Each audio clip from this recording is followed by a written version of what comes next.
mengasihi-Mu Bapa. Kami merindukan Engkau Tuhan. Sungguh kami menanti-nantikan-Mu dalam hidup kami, ya Bapa. Peganglah tangan kami, bawa kami masuk dalam rancangan-Mu, bawa kami masuk dalam penggenapan janji-janji-Mu. Oh, haleluya.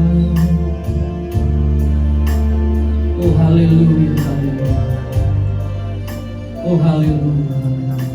Terpujilah Engkau Tuhan, pencipta alam semesta. Engkau yang telah menjadikan semuanya dengan rapi dan tertib, Tuhan. Engkau yang menciptakan kehidupan kami serupa dan segambar dengan Engkau. Engkau yang menaruh Roh-Mu yang hidup atas setiap kehidupan kami. Terima kasih Bapa, kami bersuka cita hari ini sebab kami berjumpa dengan perkataan-perkataan-Mu. Mari ikuti doa saya, saudara-saudaraku. Tuhan Yesus, hari ini aku datang, aku rindu mengalami perjumpaan. Aku membuka hatiku ya Tuhan untuk setiap kebenaran firman yang akan aku dengar. Aku mau ya Bapa, setiap kebenaran itu terjadi dan termanifestasi dalam hidupku. Roh Kudus, berikanlah kepadaku hikmat supaya aku dapat mengerti, sehingga aku dimerdekakan, berkemenangan. Terima kasih Bapa. Di dalam nama Yesus sama-sama katakan amin. Dan tepuk tangan yang paling meriah buat Tuhan Yesus. Haleluya. Shalom. Apa kabar Bapak Ibu? Haleluya. Luar biasa. Saya tadi begitu masuk buka pintu, semangatnya di sini luar biasa. Saya senang sekali. Apalagi yang memimpin pujian tadi, mari kita semua, wah keren banget. Benar. Kalau pujian tadi dikatakan umat pilihan Allah, benar. Kita semua adalah pilihan. Amin. Oke, hari ini saya mau berbicara tentang generasi Tuhan. Sama-sama yuk kita buka di Roma 11 ayat 5. Janji sepakat dengan saya ya, kalau kita mau baca firman, kita baca dengan keras, dengan segenap hati.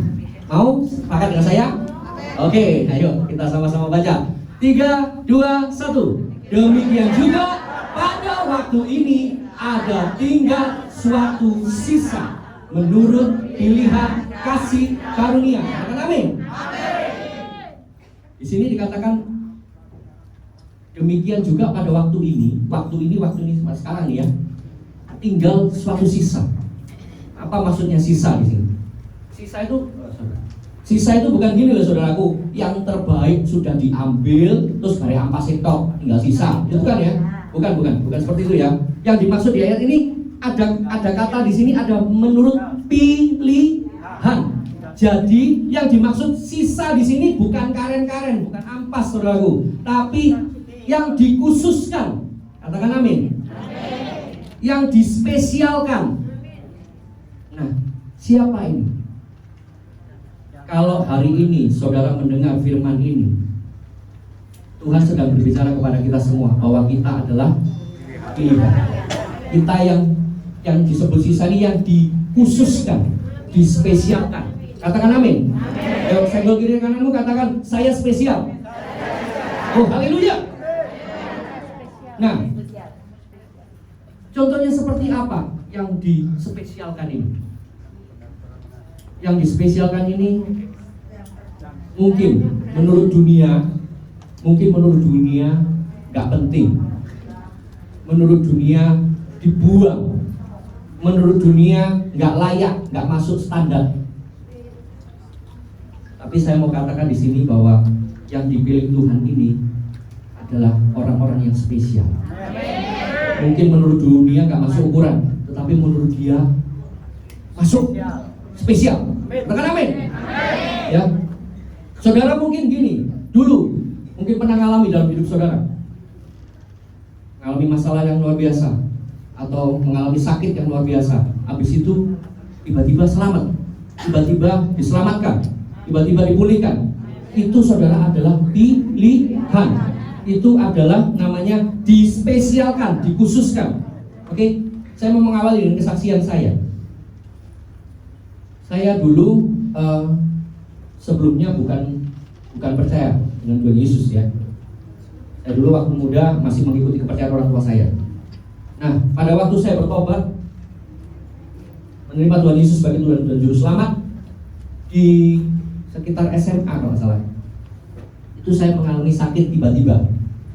Jadi siang pada waktu itu saya masih sekolah, tiba-tiba di tengah pelajaran itu demam tinggi, kemudian saya izin sama guru untuk pulang ke rumah. Itu saya naik sepeda pancal itu seperti kayak ngawang gitu ya, kayak nggak sadar gitu, karena saya merasa bahwa ini kok seperti ini. Tapi puji Tuhan saya sampai di rumah. Habis itu nggak makan, nggak tidur, nggak makan, nggak ngapa-ngapain, langsung tidur. Bangunnya baru besok pagi.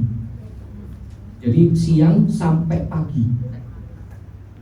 Ketika saya bangun pagi, tubuh saya sudah lemes, nggak punya kekuatan, lumpuh saudara. Saya dibawa papa mama saya ke dokter, dicek, dokter nggak menemukan sakitnya. Kemudian waktu itu saya akhirnya cuman berbaring di kasur gitu ya. Kemudian ada dokter terapi yang ngomong begini, udah kamu pegang bola tenis aja, diremes-remes begini supaya kamu nggak kaku gitu ya. Sama pagi berjemur, sama dilatih kakinya gerak-gerak gini. Oke, saya ikuti saudaraku. Saya pegang bola tenis, nggak bisa genggam saudaraku. Di bola tenis genggam aja nggak bisa. Ini jempol aja ngangkat begini nggak bisa. Itu saya waktu itu. Tapi begini, pada waktu itu saya cuma percaya begini. Saya ngomong sama Tuhan begini, Tuhan, kalau Tuhan ciptakan saya lahir procot sehat, kalau sekarang saya posisinya begini, saya tahu bahwa Tuhan sanggup memulihkan hidup saya. Yang saya yakini pada waktu itu begitu, saudara. Nah, berjalannya waktu saya ketemu dokter yang lumayan bagus. Kemudian saya difoto ini bagian tulang belakang di rongsen, akhirnya ketahuan sakitnya. Jadi pada tulang punggung saya yang di paling bawah ini kan kalau dari leher kan kecil, lama-lama agak besar, akhirnya paling di sini kan besar, gede segini. Nah, yang gede segini tuh menciut jadi begini. Dokternya juga bingung kok bisa ada sakit seperti ini. Dia juga nggak tahu, dan obatnya apa dia juga nggak tahu. Akhirnya dia cuma kasih vitamin, saudara. Dan ini loh, saya mau ngomong bahwa saya bersaksi di depan saudara bahwa kalau saudara dan saya adalah pilihan kasih karunia, Tuhan tidak akan biarkan Anda mati. Tuhan akan biarkan Anda mati, Ciana. Walaupun ini kesaksian juga, Ciana. Kena COVID sampai parah banget, tapi lihat, ini bisa berdiri di hadapan saudara. Inilah generasi pilihan kasih karunia. Amin. Nah, itu. Apapun yang Anda hadapi hari ini, mungkin sakit keuanganmu, mungkin sakit fisikmu, atau apapun, percayalah bahwa gini loh, Anda menurut firman di Roma 11 ayat 5 dikatakan bahwa Anda adalah pilihan kasih karunia. Haleluya. Amin. Oke, saya mau lanjut saudaraku. Di Yoel 2 ayat 25.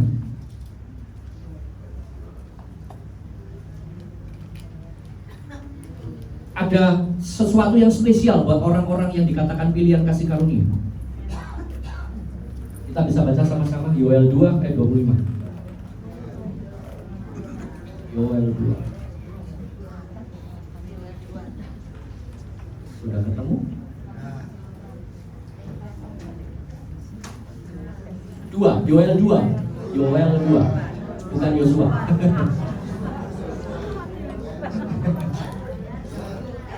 Yoel.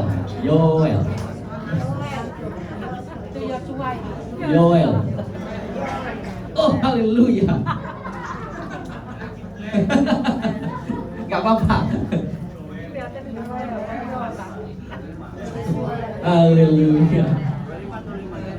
Nah, 2 ayat 25. Yoelnya enggak betul. Nah, ini dia. Oke. Yuk baca sama-sama dengan keras ya. 3, 2, 1. Aku akan memulihkan kepadamu tahun-tahun yang hasilnya dimakan habis oleh belalang pindahan, belalang pelompat, belalang pelahap, dan belalang pengerik, tentaraku yang besar yang dikirim ke antara kamu. Ya. Bagi orang-orang yang disebut tadi bahwa pilihan kasih karunia, Tuhan janji Dia akan memulihkan kepadamu tahun-tahun. Mungkin tahun-tahun di belakang saudara, ini kan udah Oktober ya, bentar lagi mau pindah tahun kan. Mungkin tahun-tahun di belakang Anda habis dimakan belalang, kesehatan habis, keuangan habis, apapun, rumah tangga habis, mungkin habis semua. Tapi saya mau beritahu kepada saudara bahwa hari-hari ini Tuhan akan memulihkan tahun-tahun Anda yang hilang, yang habis dimakan belalang. Sebagai gantinya Mazmur 65 12. Ini nanti saya kasih tahu perbedaannya saudaraku. Mazmur 65 ayat 12. Hanya dekat Allah saja. Ayat 12. Ini 13. Nah, oke. Ya baca sama-sama keras. 3, 2, 1. Engkau memahkotai tahun dengan kebaikanmu, jejakmu mengeluarkan lemak. Lihat, ayat yang Yoel tadi katakan ada tahun-tahun yang habis makan belalang. Kemudian di sini ada katakan Tuhan katakan ada tahun yang dimahkotai dengan kebaikan. Terus ada jejak Tuhan yang mengeluarkan lemak. Artinya begini saudaraku, ini ada tahun yang beda, tahun manusia, ada tahunnya Tuhan. Nah, bagi orang yang disebut pilihan kasih karunia, bagiannya adalah tahun Tuhan ini, bukan tahun yang tadi. Ya, bagiannya bukan tahun yang dimakan belalang, bukan, itu bukan bagian kita saudaraku. Tapi bagian kita adalah tahun yang dimahkotai dengan kebaikan. Katakan amin. Nah terus, nah kok hidup saya masih begini-begini aja? Kok nggak ada perubahan? Mungkin ada yang bertanya begitu ya. Nah, ada yang ngomong tadi belum waktunya. Nah, ini saya mau ngomong juga. Belum waktunya. Belum waktunya siapa? Nah, orang sering ngomong ya, waktu Tuhan, bukan waktu kita. Loh, terus kita itu ngerti waktunya Tuhan itu kapan? Betul ya? Betul ya? Oke, kita sekarang belajar nih supaya kita ngerti waktu Tuhan. Karena kita adalah generasi pilihan kasih karunia. Haleluya. Oke, saya mau masuk lebih dalam ya. Gak apa-apa ya banyak ayat ya.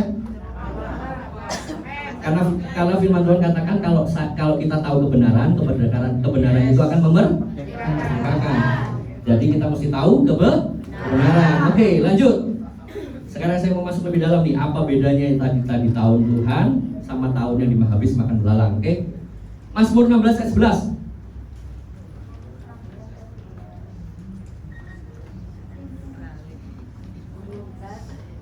Tuhan itu ngomong sama kita manusia itu nggak pernah pakai perumpamaan, saudaraku. Setuju dengan saya? Dia ngomong sama kita itu belak-belakan. Setuju? Nggak pakai perumpamaan, nggak pakai tipu-tipu, nggak pakai PHP, pemberi harapan palsu, nggak ya. Jadi Tuhan ngomong sama kita itu belak-belakan. Artinya kalau ada tahun yang dimahkotai dengan kebaikan, itu benar-benar ada. Ya. Mungkin kita memang belum mengalami aja, karena selama ini kita belum dapat pengertian. Hari ini kita dapat pengertian, artinya kita pasti dapat yang namanya tahun-tahun yang dimahkotai dengan kebaikan. Oke? Yuk kita baca sama-sama nih sini. Mazmur 16 ayat 11. Yuk 3, 2, 1. Engkau memberitahukan kepadaku jalan kehidupan. Di hadapanmu ada sukacita berlimpah-limpah, di tangan kananmu ada nikmat senantiasa. Siapa yang mau ini? Siapa yang mau ini? Saya. Ngaco nomor 1. Haleluya. Oke. Jadi gini, bagi orang yang disebut pilihan kasih karunia, Tuhan sudah siapkan tahun yang penuh kebaikan. Tapi nggak cuma disiapkan, dikasih tahu jalannya. Ini yang penting. Jangan sampai kita cuma dapat iming-imingnya toh, tapi nggak tahu jalannya. Ini susah, betul ya? Itu namanya ya dikasih janji palsu, betul ya? Tapi Tuhan kita nggak bukan penipu. Tuhan kita adalah Tuhan yang benar. Jadi Dia kasih janji, Dia kasih tahu. Ini benar. Oke. Tidak ada kecurangan, betul. Engkau memberitahukan kepadaku jalan kehidupan. Garis bawahi kata jalan kehidupan ya. Di hadapanmu, garis bawahi kata di hadapanmu ada sukacita melimpah, di tangan kananmu ada nikmat senantiasa. Saya mau masuk di jalan kehidupan. Jadi Tuhan kasih tahu dulu ada jalan kehidupan supaya kita menikmati tahun-tahun yang penuh kebaikan. Oke? Sekarang jalan kehidupan. Yohanes 14 ayat 6. Hari ini makan banyak kita, kenyang ayat. Siapa yang suka firman? Nah, berbahagialah Anda yang menyukai firman. Oke? Jalan kehidupan, Yohanes 14 ayat 6. Ayo kita baca sama-sama. 1, 2, 3. Kata Yesus kepadanya, Akulah jalan dan kebenaran dan hidup. Tidak ada seorang pun yang datang kepada Bapa kalau tidak melalui Aku. Amin. Oke, lanjut sekarang. Yohanes 1 ayat 14. Ini saya rangkum ya, jadi ada 3 ayat. Nanti kita bahas sama-sama. Yohanes 1 ayat 14, oke? Yuk sama-sama baca lagi. 1, 2, 3. Firman itu telah menjadi manusia dan diam di antara kita, dan kita telah melihat kemuliaannya, yaitu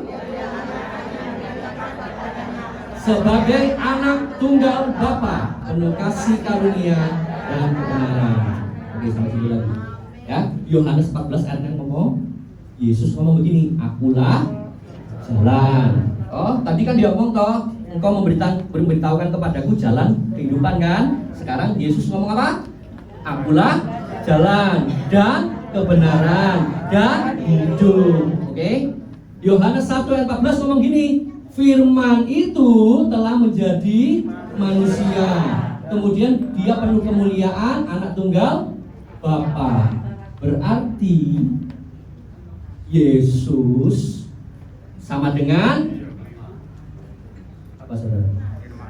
Firman. Siapa tadi yang ngomong firman? Berbahagialah Anda. Yesus sama dengan firman. Firman sama dengan Yesus. Oke. Matius 4 ayat 4. Siapa yang mau jalan kehidupan? Amin ya. Oke, Matius 4 ayat 4. Nih. Tetapi Yesus menjawab, ada tertulis, sama-sama katakan, manusia hidup bukan dari roti saja, tetapi dari setiap firman yang keluar dari mulut Allah. Saudaraku, kalau roti itu cuma kenyang di sini, betul ya? 4 jam lagi lapar, percaya saya, betul nggak? Makanya itu 3 kali sehari orang mesti makan, karena apa? Tiap 4 jam lapar, gitu loh. Nah, roti itu cuma tahannya 4 jam. Tapi ini loh, kata-katanya manusia hidup bukan dari roti saja, tetapi dari setiap firman yang keluar dari mulut Allah. Siapa yang tadi yang ngaco ngomong kalau mau jalan kehidupan? Amin. Yang mau jalan kehidupan harus mengenal namanya firman. Jangan sepelekan firman. Saudara-saudaraku, dimanapun Anda berada, ya toh, waktu mungkin Anda dengar radio, mungkin Anda lihat nonton TV, mungkin Anda hadir di ibadah di sini atau di tempat lain, siapapun yang berbicara di atas mimbar, jangan pernah diremehkan. Tangkap baik-baik firman yang dibagikan, karena itu adalah hidup yang membuat kita hidup. Tadi kan maunya hidup toh, maunya menikmati tahun kebaikan kan? Nah, langkah pertamanya ini jalan kehidupan, harus ngerti firman. hafalkan. Yosua 1 ngomong begini, janganlah engkau lupa memperkatakan, merenungkan siang dan malam. Luar biasa, benar ya? Supaya perjalananmu berhasil. Mazmur 1 ngomong begini, orang yang merenungkan Taurat Tuhan, ia seperti pohon ditanam di tepi air. Kira-kira layu nggak? Nggak layu saudaraku, karena ada sumber air. Jadi firman itu adalah sumber kehidupan kita. Amin. Jadi saya mengencourage saudara semua untuk di sini benar-benar menghargai yang namanya firman Tuhan. Alkitab itu dibaca saudaraku, jangan jadikan bantal. Ya, dibaca, direnungkan. Oke? Terus saya Alkitabnya di gadget. Ya bagus, tapi sayang yang lebih banyak dibukanya TikToknya, bukan Alkitabnya. Jangan saudaraku, ya, dibaca, direnungkan. Saya ini ada aplikasi, tiap 1 jam sekali itu muncul ayat. Ini puji Tuhan buat Pastor David dari CMC ya, yang ini menciptakan aplikasi ini. Saudara nanti bisa download ya aplikasi hidup. Firman hidup aplikasinya. Itu bisa setiap 1 jam sekali muncul ayat. Jadi kalau Anda lupa, ini benar, ini serius, lagi main game gitu ya, tiba-tiba gamenya pedot, langsung keluar ayat. Nah, itu janganlah engkau lupa merenungkan firman siang dan malam supaya perjalananmu berhasil. Setuju dengan saya? Amin. Amin. Oke. Jadi yang pertama, kalau kita mau menikmati yang tahun-tahun Tuhan yang penuh dengan kebaikan tadi, yang pertama harus ngerti jalan kehidupan. Nah, jalan kehidupan ini cuma ada di firman saudaraku, nggak ada di lainnya. Setuju? Oke. Kemudian Tuhan kasih tahu yang kedua. Balik lagi di Mazmur 16 ayat 11. Yang pertama adalah jalan kehidupan ya. Ingat-ingat, jalan kehidupan berarti firman. Yang kedua sekarang. Nah, ini mulai di hadapanmu nih. Di hadapanmu ada sukacita melimpah-limpah, di tangan kananmu ada nikmat senantiasa. Berarti yang ada sukacita dan nikmat itu ada di hadapan Tuhan. Jadi jangan saudara membumbui Tuhan. Harus berhadapan. Apa ini artinya berhadapan-hadapan?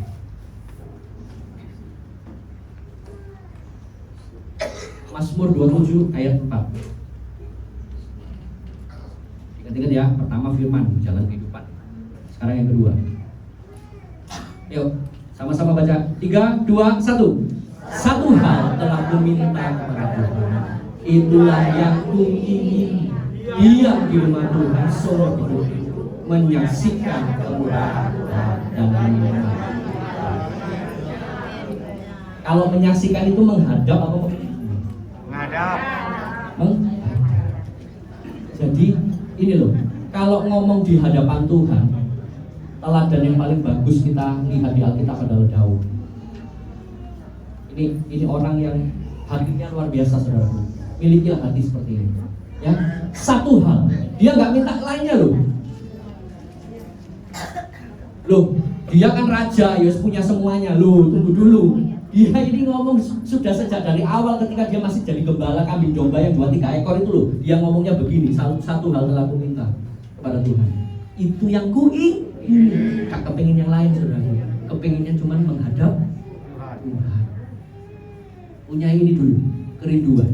Kalau saudara mau tahun-tahun Anda penuh dengan kebaikan, milikilah kerinduan untuk menghadap Tuhan. Oke, ayo Mazmur 42 ayat 4. Kita cepat dikit. Oke.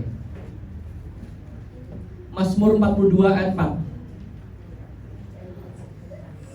Haleluya.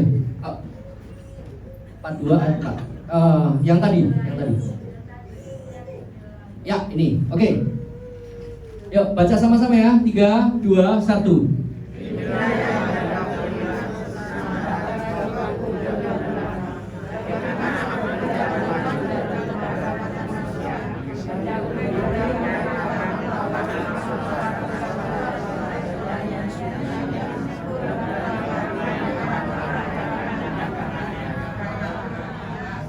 Haleluya.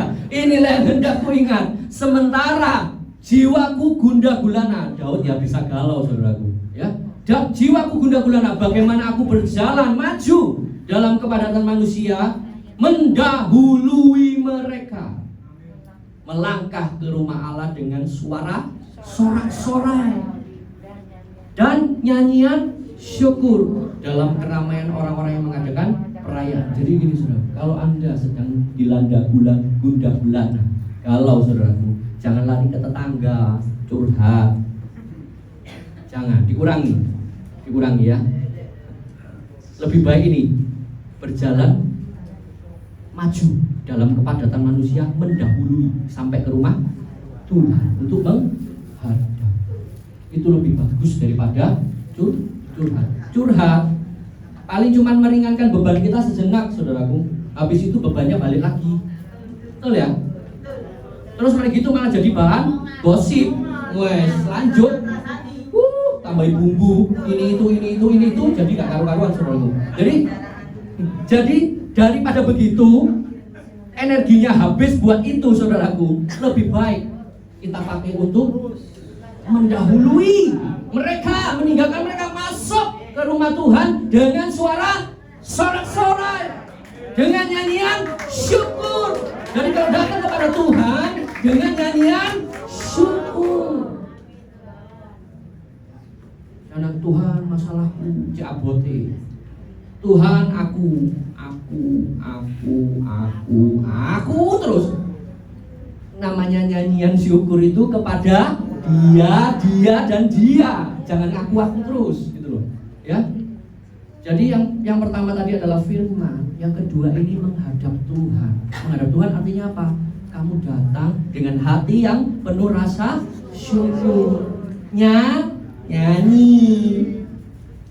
Tuh, aku gak iso nyanyi, gak apa-apa. Pales Tuhan juga gak pusing dengan suara kita kok. Tapi yang penting hati kita. Hati kita kalau kita benar yang tadi ayat yang Mazmur 27:4 kan ngomong begini toh, satu hal yang ku minta, itu yang ku ingini. Yes, punya keinginan itu aja loh. Walaupun suara kita jelek, Tuhan gak pusing. Tuhan lihat Oke. Jadi datanglah kepada Tuhan. Yang kedua, setelah kita ngerti bahwa firman itu adalah jalan kehidupan, yang kedua adalah datang kepada Tuhan. Manfaatkan waktu untuk berdoa, untuk memuji, untuk menyembah. Ya setel aja lagu rohani. Kalau memang ini ya setel lagu rohani, kita nyanyi sama-sama atau beribadah seperti ini, manfaatkan. Jangan pada waktu puji-pujian duduk, habis itu main HP, jangan saudaraku. Sayang, padahal itu adalah kesempatan kita datang. Itu kesempatan kita datang menghadap. Loh, kesempatan menghadap apa tadi? Kalau di hadapanmu ada sukacita melimpah loh. Kalau Anda mencari sukacita itu nggak ada di tempat lain. Yang ada itu di hadapan Tuhan. Makanya tadi kalau nyanyi ojo dibandingin, kenapa kok bisa begitu? Karena ada sukacita. Itu loh. Ada sukacita kalau kita ada di hadapan Tuhan, di rumah Tuhan. Amin. Terus setelah punya sukacita ada nikmat. Nikmat senantiasa. Senantiasa itu artinya berkelanjutan loh saudaraku. Enggak hari ini nikmat, besok enggak. Gitu enggak loh saudaraku. Namanya senantiasa itu terus dan terus. Gitu loh. Nah, ayo sama-sama kita mengerti bahwa untuk kita benar-benar menikmati apa yang Tuhan janjikan tentang tahun-tahun kebaikan itu, kita mesti mengerti. Yang pertama tadi adalah jalan kehidupan firman. Yang kedua, datang kepada Tuhan dengan ucapan syukur. Jangan sia-siakan peribadatan kita, saudara. Jangan, waktu-waktu ibadah itu dimanfaatkan baik-baik. Dengar firman, direnungkan. Kayak ini pulang saudaraku, saya pesan sama saudara, pulang direnungkan lagi. Kalau tadi kesempatan saudara mencatat itu jauh lebih baik. Kenapa? Ketika saudara nanti pulang merenungkan, itu firman itu membentuk kita, saudara. Ini otak kita ini sudah rusak karena dosa. Rusak. Nah, firman itu membetulkan yang rusak. Mau dipulihkan saudaraku? Nah, firman itu merestorasi, firman itu memulihkan yang rusak jadi baik. Nah, kalau pikiran ini baik, segalanya nanti baik, saudara. Percaya saya bahwa 90% penyakit itu gara-gara pikiran. Ini sudah diriset, saudaraku. Jadi 90% itu karena pikiran. Nah, kalau pikiran kita dipenuhi firman, otomatis tubuh kita jadi sehat. Nah, kalau tubuh kita jadi sehat, kita bisa kerja lebih baik. Nah, kalau kerja lebih baik, hasilnya pasti lebih baik lagi, gitu loh, saudaraku. Ya, itu. Nah, yang kedua adalah ketika saudara datang kepada Tuhan. Datang kepada Tuhan, saudara menyanyi, menyembah. Percaya bahwa begini loh, saudaraku. Ini mungkin sedikit menyimpang dari apa yang saya sampaikan, tapi begini. Kita ini diciptakan, manusia diciptakan itu untuk punya persekutuan dengan Tuhan, untuk punya namanya fellowship. Karena Dia menciptakan kita ini serupa dan segambar, itu berarti sejajar, saudara. Nah, kalau malaikat itu cuma pelayan dari yang maha tinggi, jadi pelayannya Tuhan ya malaikat. Tapi dia itu nggak serupa dan nggak segambar dan tidak sejajar. Kita ini di atasnya malaikat, kita ini sejajar untuk supaya Tuhan itu memiliki yang sak level gitu loh, saudaraku. Maksudnya itu gampangannya bahasanya ya. Jadi Tuhan kepingin yang selevel, yang bisa punya persekutuan. Nah, manfaatkan ini kesempatan ini. Beberapa waktu lalu saya mungkin bagi tempat ini ya, berbahagialah orang yang dipanggil mendekat. Ya ini berbahagialah kita. Ayo kita sama-sama renungkan firman sungguh-sungguh, serius, melakukannya dalam kehidupan kita sehari-hari, dan kemudian kita datang kepada Tuhan dengan nyanyian syukur, menyembah Tuhan. Saya percaya bahwa tahun-tahun Anda yang lalu-lalu mungkin yang pernah habis dimakan belalang yang tadi ya, katakan habis, itu Tuhan pulihkan. Karena kalau di dalam tadi ya saya bacakan ini ya, Mazmur 65:12, Tuhan memahkotai tahun. Ya, jadi engkau memahkotai tahun dengan kebaikanmu. Jadi Tuhan itu punya waktunya sendiri. Ya tadi ngomong waktu Tuhan kan, kapan waktu Tuhan? Nah, Dia punya waktunya sendiri. Nah, Tuhan ini sedang pindahkan kita nih dari waktu atau dari tahun-tahun yang dihabis dimakan belalang itu dipindahkan kepada tahun-tahun yang penuh kebaikan. Mau nggak? Nah, kalau mau harus ikuti firman Tuhan. Jangan ngantuk saudaraku kalau dengar firman. Catat. Nah, itu orang yang punya semangat saudaraku ya, serius catat. Nah, habis catat diingat-ingat. Nah, diingat-ingat, diaplikasikan. Nah, pasti nanti terjadi perubahan dalam kehidupan kita semua. Amin. Amin. Ya, saya berharap ini firman ini bisa jadi berkat buat kita semua. Haleluya. Ayo kita berdiri sama-sama. Kita menyanyi satu pujian dulu sebelum doa ya. Haleluya.